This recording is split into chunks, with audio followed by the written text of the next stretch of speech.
Good win, Coach. Yeah, way to go. Thanks. Yeah, I'll take that.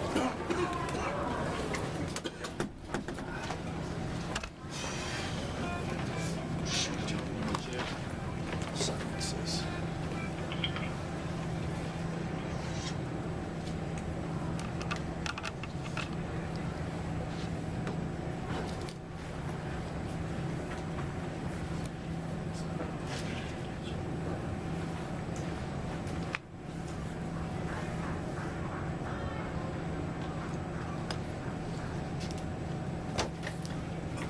Coach Marshall, get up.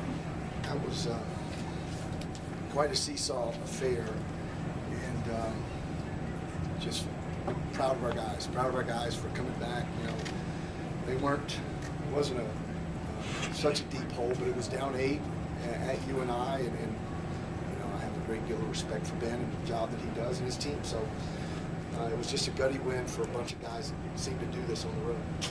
What is it about the way your guys step up and play on the road? Because I know you have an outstanding record here as of late. I think it's just the fact that they're tough, and I don't mean that just muscle tough, physically tough. I mean mentally tough. Like this guy right here was so on my last nerve at the very beginning of the first half, and we challenged him. And then, you know, he directs the comeback. He wasn't making a bunch of shots, but he bounced back, and Teray Murray made big plays, and Garrett Stutz makes big plays, and you know, the zone bothered him obviously, and I just thought that the fact that they were able to deal with playing so poorly, and Northern Iowa playing so well at the beginning of that second half, and to flip it, and so it's just mental toughness, and hopefully some of that is gained from being in our program and battling every day in practice. Greg, why'd you go to the zone, and why do you think it helped you? Excuse me? Why did you go to the zone, and how do you think it changed things? Well, for a while we couldn't guard them. You know, we couldn't stop them. We couldn't keep them off the foul line. We couldn't keep them from getting to the paint. We couldn't keep them from shooting open threes. I mean, we just didn't do a good job of guarding. And we got to go back and look at that. Coach Jans, who had the scout, it was his suggestion, and it was obvious that we needed to do it. And at the very end, it's all we did. And in the back of my mind, I'd heard that they struggled a little bit at the Bradley against zone, and it's hard to figure out why, because they've got such great shooters, and that's why I was hesitant to do it to begin with, because they have such great shooters. But one of the reasons why, there's 7 reasons why we run to that zone, and one of them was to get teams out of rhythm, and they certainly seem to get out of rhythm. Was switch to the zone the biggest difference in that comeback? And some gutty kids in the gray uniforms, yes. WSU scored on its last 7 possessions and 10 of the last 11.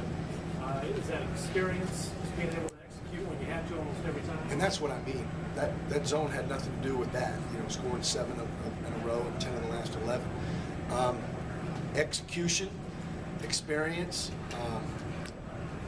belief in one another to run the system and get a good look, and then a miraculous shot by Murray. So that combination. Joe, what was the feeling? You guys had to score almost every possession. What got that momentum going, and why did it work so well in the last 2 or 3 minutes? Because every day we preach role warrior. We always say there's no tomorrow, so we wanted to fight and give it our all, and we wanted to come out of here with a win and do whatever.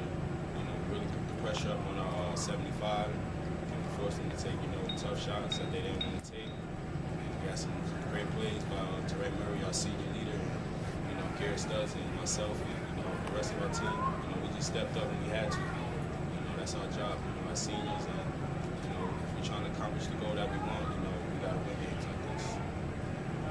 Joe seemed to be maybe more emotion than I see, especially late in the game, the second half of the year with Teray. Was this one that called for that, brought that out in you guys? Definitely, backs against the wall, they played better in the first half, still up in the first half because of the shot by Teray Murray, but, we just felt like we had to put our hearts into it and, put everything on the line to get this one, and that's what we did. Coach, UNI has blown a couple leads here, you know, in conference play. It might not be your place to say it, but do you have any explanation for that? No idea. All I can speak to is tonight, and it was our offensive execution and scoring 7 in a row and 10 of the last 11, and the zone helped us get them out of rhythm. And they had some looks, but they weren't the same looks as they were getting in man-to-man, where they just seemed to be their offense was very, very fluid and hard to guard. Gregg, Trey's best game Ever? at WSU? I don't know. You can make that call, Paul. That's I'd have to go back. I don't have time to go back and research it, but I'd love to know. I mean, it was pretty good. It's a pretty good game. 24 points. He was 8 for 10 from the field. All of his free throws, 3 steals. I'd love for him to be on. I'm a critic. I'm going to try to get him to score 27 and have 6 rebounds and a couple of assists. He didn't have any assists, which is rare for him, but could be.